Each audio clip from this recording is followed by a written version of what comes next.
Yo, what's up mga kaibigan? Nalina tayo magkwentuhan. Ang Houston Rockets ay isa sa mga teams na interesado kay Kevin Durant at isa din nga ito sa mga teams na napili ni KD bilang franchise na handa siyang mag-commit ng multi-year contract extension. Ayon sa report ni Brett Siegel ng Clutch Points ay inoffer na ng Rockets si Jalen Green at ang kanilang number 10 pick para kay KD. Subalit umayaw nga dito ang Phoenix Suns dahil gusto pa nila ng isa kay Tari Eason, Jabari Smith Jr. at Reed Sheppard. Ganun pa man, hesitant nga dito ang Rockets mga kaibigan. Gusto nila na ipanatili ang 24-year-old Tari Eason at 22-year-old Jabari Smith Jr. dahil alam nga ng Rockets na may edad na din si KD.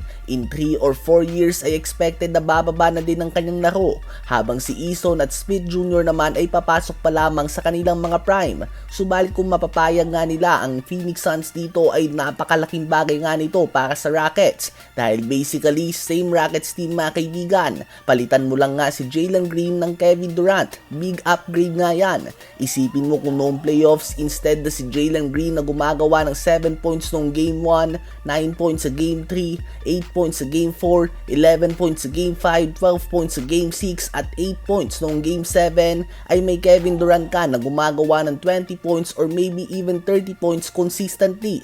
Hindi nga ako magugulat kung umabot sila ng West Finals. Sa ngayon, pareho ang Miami Heat at Houston Rockets nagkukulang na lang ng isang piece para mapapayag ang Phoenix Suns na i-trade si KD.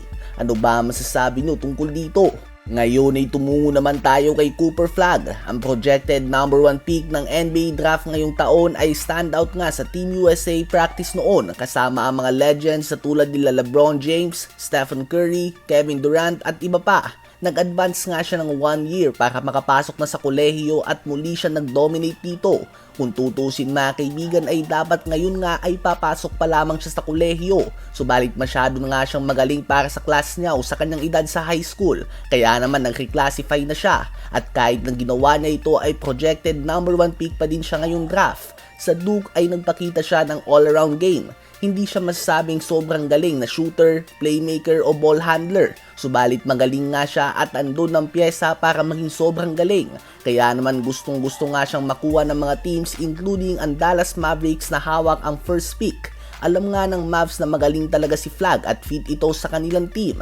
Ganun pa man sa Mavs workout nga ni Flag ay even better nga daw ito kaysa sa in-expect nila. Quote, Cooper was unreal in his workout. He is a complete beast. Ayon sa anonymous league source. So kung Mavs fan ka nga ay tiyak na matutuwa ka dito dahil with or without Cooper Flag as long as healthy ang kanilang lineup ay may legit championship caliber team sila. At ngayon with Cooper Flag ay sigurado na isa sila sa mga best team sa NBA kung talent ang pag-uusapan. Ano ba masasabi nyo tungkol dito?